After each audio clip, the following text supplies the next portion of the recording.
नमस्कार विद्यार्थी मित्रांनो, ओएसिस करियर पॉईंटच्या यूट्यूब चॅनलमध्ये आपलं स्वागत आहे। या व्हिडिओमध्ये आपण पाहणार आहोत MS सेट परीक्षा पेपर क्रमांक 1 साठी अत्यंत महत्त्वाचं असणारं युनिट म्हणजे कम्युनिकेशन, ज्याला आपण संप्रेषण किंवा संदेशवहन असं देखील म्हणतो।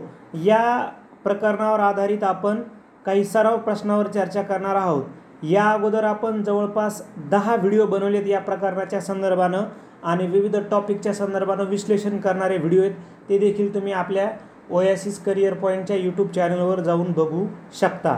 तर अधिक वेळ न घेता लगेच आपण सराव प्रश्न पाहूयात। प्रश्न आहे, परिणामकारक संप्रेषण साधताना शिक्षकासाठी आवश्यक बाब कोणती? विद्यार्थ्यांच्या समस्येविषयी संवेदनशीलता, ठीक आहे, बरोबर वाटतो। शासनाने ठरवून दिलेल्या भाषेतच संप्रेषण साधावे।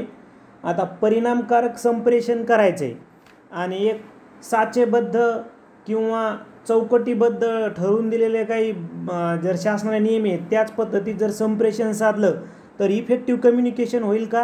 होणार नाही ना। लक्षामध्ये त्याला स्पॉन्टिनियस पाहिजे। परिणामकारक होण्यासाठी ते स्पॉन्टिनियस पाहिजे। साचेबद्धता असल्यावर ते होणार नाही, म्हणून बी रॉंग। क्षणाक्षणाला सूचना निर्गमित करणे, परत आलं तिथं म्हणजे नियम आले। विद्यार्थ्यावर शिक्षकाचा दबाव परिणामकारक होणार नाही। इफेक्टिव्ह कम्युनिकेशनसाठी स्पॉन्टिनियस पाहिजे आणि स्टुडंट आणि टीचरमध्ये इंटरॅक्शन होणं गरजेचं आहे, म्हणून सर्वात सकारात्मक पर्याय आहे पर्याय ए। त्यानंतर टेबल टेनिसमधील खेळामध्ये 2 खेळाडूंना आलटून पालटून खेळवायची जशी संधी मिळते त्याच प्रकारे संप्रेषणामध्ये प्रेषक व ग्राहक यांच्यामध्ये संप्रेषण घडून येते। हे विधान या उपपत्तीशी संबंधित आहे।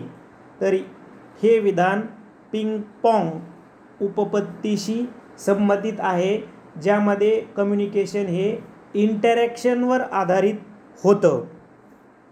बाकीच्या ज्या उपपत्ती आहेत त्याची थोडीशी माहिती असू देत। मुक्त सभा उपपत्ती सेईबर्ट यांनी मांडली होती। मुक्त सभा नावातच आहे बघा, फ्री प्रेस थिअरी।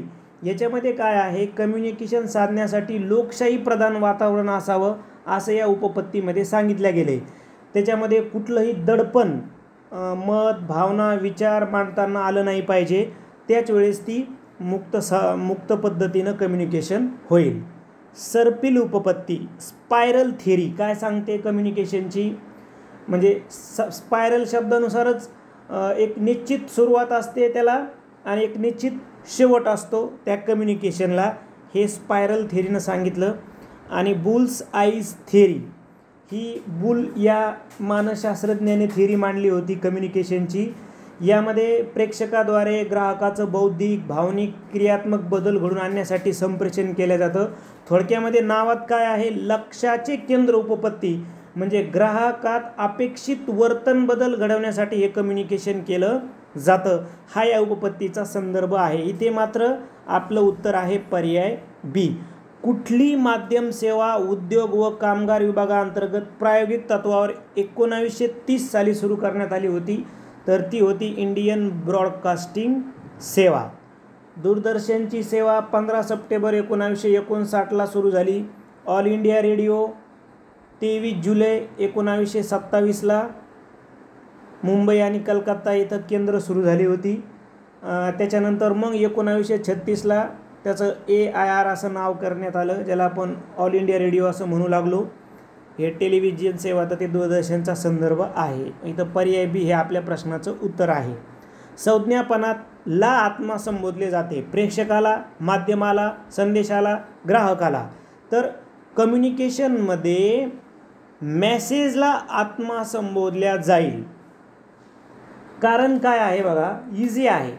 म्हणजे बघा आता कम्युनिकेशनमध्ये बोलणारा आहे, ठीक आहे, ऐकणारा आहे, माध्यम आहे, पण काय बोलायचं, बोलायचा विषय काय आहे हे जर नसेल की नेमकं काय बोलायचं तर मग कम्युनिकेशन होईल का?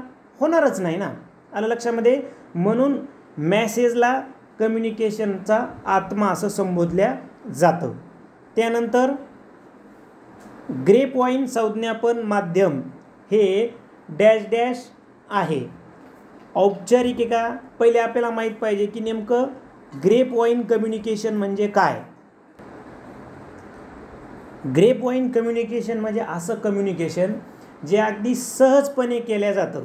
त्याला विविध गावाकडल्या ग्रामीण भाषेमध्ये गप्पा गोष्टी, कुजबूज किंवा सटाक्या किंवा चकाट्या विविध प्रदेशानुसार त्याला तुम्ही आपल्या मराठीमध्ये नाव आहे. असं की त्याला कुठं स्थळ, वेळ, काळ, नियम नाही, अशा काहीतरी गप्पा मारल्या जातात. ठीक आहे. म्हणजेच ते काय असणार आहे, अनौपचारिक असणार आहे.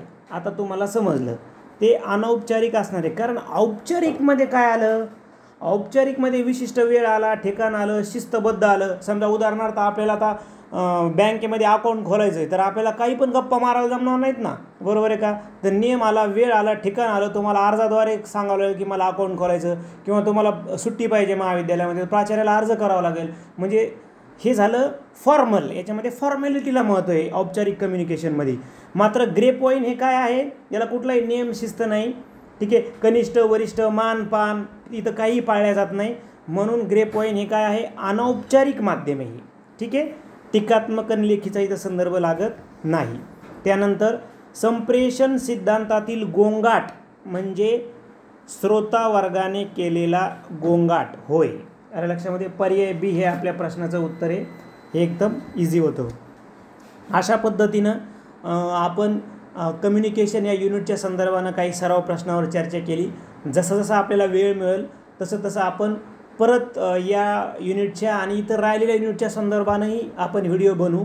तुम्हाला जर अजून एखाद्या युनिटवर एक्स्ट्रा व्हिडिओ बनवायचे तर तुम्ही मेसेज करा, जेणेकरून आपण त्या युनिटवर सराव प्रश्नाच्या संदर्भानं व्हिडिओ बनवू.